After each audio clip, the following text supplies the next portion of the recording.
Cinema ఇండస్ట్రీకి సంబంధించి మొన్నటి వరకు ఫీడింగ్ లేక థియేటర్లు కూడా మూసేసిన సందర్భాలు ఉన్నాయి. ఇప్పుడు కల్కి రిలీజ్ అవుతుంది 27వ తారీఖు. కల్కి సంబంధించిన ట్రైలర్ రిలీజ్ అయినాయి. ట్రైలర్ 1 రిలీజ్ అయింది, నిన్న ట్రైలర్ 2 రిలీజ్ అయింది. అది మీరు చూసారా? చూస్తే మీకు ఎలా అనిపించింది?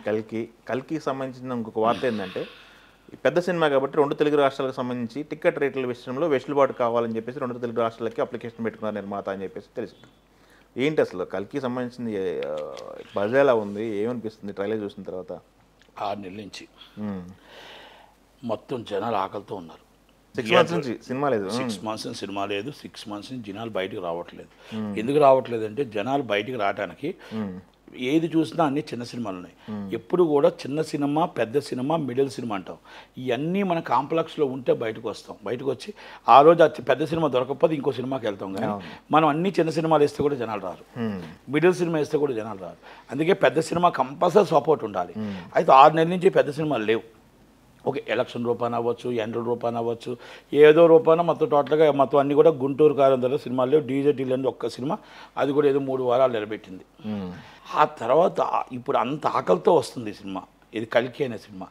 సలార్ అనే సినిమా వచ్చింది, సలార్ అయిపోయింది, గుంటూరు కారం అయిపోయింది, అంతా అయిపోయిన తర్వాత ఆకలితో వస్తున్న ఈ సినిమాకి ట్రైలర్ చూస్తే ఒక ఎక్స్ట్రార్నరీ ఉంది. అంటే క్లైమాక్స్ అంటే అండి మామూలుగా నా భూతో నా భవిష్యత్తు, నా భూతో నా భవిష్యత్తు క్లైమాక్స్. సెన్సార్ కూడా అయిపోయింది కాబట్టి సెన్సార్ కూడా అయిపోయింది. నా భూతో నా భవిష్యత్తు చెప్తున్నాను కదా. సినిమాకి రాత్రి 12 గంటల షో నుంచి రెడీగా ఉన్నారు. కాకపోతే ఏంటంటే వాళ్ళు ప్రొడ్యూసర్స్ వద్దు, రాత్రి 12 గంటల షో వద్దు, మామూలుగా తెల్లవారు 4-5 నుంచి ఏదో పెడదామని అనుకున్నారు. మంచి ఆలోచన అది ఒకటి. రెండోది, ఆ సినిమా కోసం నేను ప్రభాస్ గారి కోసం చెప్పాల్సిన అవసరం లేదు, నాగార్జున గారి కోసం మనం చెప్పాల్సిన అవసరం లేదు. ఆయన సినిమాని ఎలా తీస్తాడు, ఎలా నిలబెట్టగలుగుతాడు అనేది అందరికీ తెలుసు. ప్రభాస్ గారు ఎలా యాక్ట్ చేస్తారో బాహుబలి రేంజ్ దాటుతుంది అనుకుంటున్నాను. బాహుబలి 2 15 కోట్ల బెంచ్ మార్క్ ఉంది, దాటిపోతుంది కలెక్షన్స్. ఎందుకంటే ఎంటైర్ వరల్డ్ ఆ రోజు బాహుబలికి వరల్డ్ పెద్దగా లేదు. RRR నుంచి వచ్చింది, పుష్ప నుంచి వచ్చింది, సలార్ వచ్చింది మళ్ళీ. కాకపోతే ఇటు మాత్రం కల్కికి నార్త్ ఇండియన్ ఎదిరిపోతుంది. సౌత్ ఇండియా ఆటోమేటిక్గా వస్తుంది, నార్త్ ఇండియా ఇంకా బాగా వస్తుంది. మొత్తం ఓవర్ సైజ్ అది అదిరిపోతుంది. అయితే ఆ సినిమా యాక్టింగ్ ఒక ఇంగ్లీష్ హాలీవుడ్ సినిమా ఎలా ఉంటుందో, విజువల్స్ సూపర్బ్ తీసాడు, మామూలుగా తీయలేదు. అసలు బాలీవుడ్ సినిమా ఎలా తీయాలో అలా తీసాడు మొత్తం.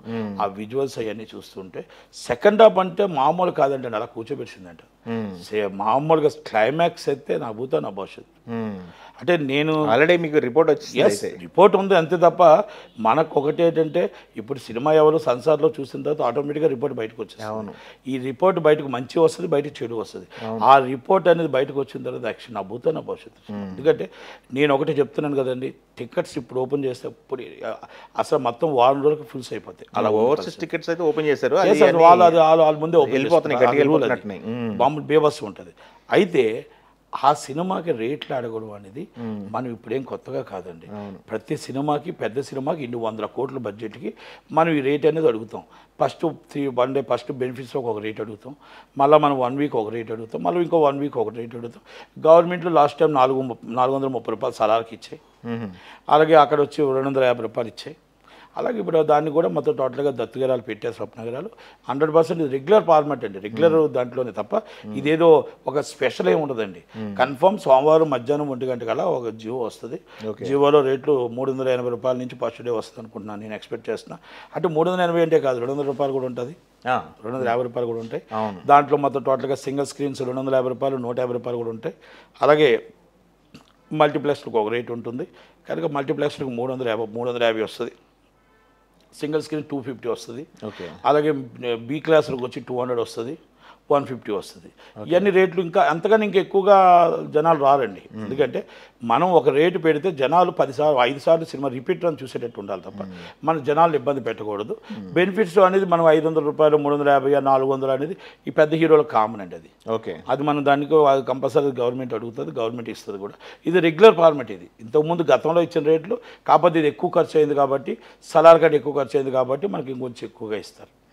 కనుక ఇవన్నీ కూడా ఈజ్ రెగ్యులర్గా నడిచేవి. కనుక అశ్విని దత్ గారు తీశారని ఒకటి, ప్రభాస్ గారు యాక్ట్ చేశారని ఒకటి, చిరంజీవి గారు యాక్ట్ చేశారు, అది గత ప్రభుత్వంలో ఆ వ్యత్యాసాలు ఉండేవి. ఈ ప్రభుత్వానికి ఉండవు. చంద్రబాబు నాయుడు గారి ముఖం కూడా చూడ్డు. ఆయన ఇది ఎవరు, ఈ నిర్మాత ఎవరు, ఈ నిర్మాత పని ఏంటి, మనకి ఇంతకుముందు సపోర్ట్ చేశాడా అది చూడ్డు. సినిమా ఏంటి, ఎంత బడ్జెట్ మీరు చూసారా, మీరు ఫైల్ చేశారా, రిపోర్ట్ రాశారా, పర్ఫెక్టా కాదా, యాజ్ రైట్, ప్రజలకు ఇబ్బంది లేకుండా ఉందా, ప్రజలకు ఇబ్బంది కలగకుండా ఉందా, మొత్తం అందరూ కరెక్ట్గా చూసుకున్నారా, ఎస్, నిర్మాతకి ఇబ్బంది పడద్దు, డిస్ట్రిబ్యూటర్ ఇబ్బంది పడద్దు, ప్రజలు ఇబ్బంది పడద్దు, ఓకే ఇస్ రైట్ అనే వ్యక్తి చంద్రబాబు నాయుడు. రేవంత్ రెడ్డి గారు కూడా అంతే. ఓకే, గత ప్రభుత్వాలు ఉన్నాయి, గత ప్రభుత్వాలు నీకైతే ఒక రేటు, నీ బయటోడికైతే ఒక రేటు అని టైప్ ఉన్నాయి. ఓకే, కనుక వాళ్ళకి అలా ఉండదు. వాళ్ళకి ఏంటంటే హీరో రావాలి. ఇక్కడ చంద్రశేఖర్ రావు గారి హీరో వచ్చి హీరో దండం పెడితే ఓ అని చెప్తూ కూర్చోబెడతాడు. ఎందుకంటే హీరోని చూడాలి ఆయన. అక్కడ అలాగే హీరో రావాలి, హీరో వచ్చి డైరెక్ట్గా నిర్మాత కాదు హీరో రావాలి. హీరో వచ్చి రిక్వెస్ట్ చేసుకుంటే ఒక రేట్ ఇస్తాడు, రిక్వెస్ట్ చేసుకోకపోతే ఒక రేట్ ఇస్తాడు. ఇదంతా ఒక డిఫరెంట్ స్కామ్ల టైప్ అది. ఆ గవర్నమెంట్ లేవు ఇప్పుడు. ఎవరో రావాల్సిన అవసరం. అక్కడ మేనేజర్ వెళ్ళి మా రూల్స్ ప్రకారం ఇదిగోటంటే మా రూల్స్ అండ్ రెగ్యులేషన్స్ అంటే చాలా ఇచ్చేస్తారు. ఓకే, అంటే ఇది హోమ్ సెక్రటరీ గారు నాకు తెలిసి ఇవాళ రేపు బాధ్యతలు తీసుకుంటారు. ఎందుకంటే డీజీపీగాను హరీష్ గుప్తా గారిని హోమ్ సెక్రటరీగా వేశారు. ఆయన తీసుకున్నాక సోమవారం ఉదయాన్నే నోట్ ఫిటప్ ఫైల్ చేస్తారంట. ఇవన్నీ అయిన తర్వాత ఫైలు నాకు తెలిసి మండేకి వస్తుంది రేట్స్. ఓకే, అది మండే కానీ ట్యూస్డే కానీ వస్తాయి. Okay, thank you. ఇదంతా రెగ్యులర్. అది సినిమా సూపర్ హిట్ అవుతుంది, సూపర్ హిట్ అవ్వాలి, ఇండస్ట్రీ బాగుండాలి. అలాగే మొత్తం కలికే కాదు, పుష్పనే కాదు, దేవరానే కాదు, ప్రతి సినిమా సూపర్ హిట్ అవ్వాలి, ఇండస్ట్రీ బాగుండాలి, ఇండస్ట్రీ కలకల్లాడుతూ ఉండాలి. చిన్న సినిమా నుంచి పెద్ద సినిమా దాకా హిట్స్ అవుతుంటే, ఆ సినిమా సింగిల్ స్క్రీన్లో ఆడుతూ ఉంటే, మల్టీప్లెక్స్లో ఆడుతూ ఉంటే కలకల్లాడుతూ ఇండస్ట్రీ ఎంటర్టైన్మెంట్ ఉండాలి తప్ప ఎప్పుడు ఇబ్బంది పడకూడదు. నేను ఒకటే హీరోలకు చెప్తున్నా, సంవత్సరానికి 3 సినిమాలు చేయండి, 3 పువ్వులు 6 కాయలుగా చెయ్యండి. మీరు సంవత్సరంకి ఒక సినిమా చేసి 50 కోట్లు తీసుకునే బదులు 3 సినిమాలు చేసి 3 30, 3 40, 100 కోట్లు తీసుకోండి. అంతే తప్ప దయచేసి మీరు సినిమా సంవత్సరం కోసం చేయొద్దు. సంవత్సరానికి 3 చేయడానికి ప్రయత్నం చేయండి, సంవత్సరానికి 2 చేయడానికి ప్రయత్నం చేయండి. దయచేసి నేను రామ్ చరణ్ గారి సినిమా హిట్ అవ్వాలి, అందరి సినిమా హిట్ అవ్వాలి, అందరి సినిమా సూపర్ డూపర్ హిట్ అవ్వాలని కోరుకుంటున్నా. చిరంజీవి గారి సినిమా, బాలయ్య బాబు గారి సినిమా, అన్ని సినిమాలు హిట్ కావాలి. ఇంకా ఎవరినైనా వదిలేస్తే అనుకోకండి. ఎందుకంటే అందరు హీరోలు చెప్పలేవు. సినీ ఇండస్ట్రీనే బాగుండాలి, cine industry hit super duper hit కావాలని కోరుకుంటున్నాం.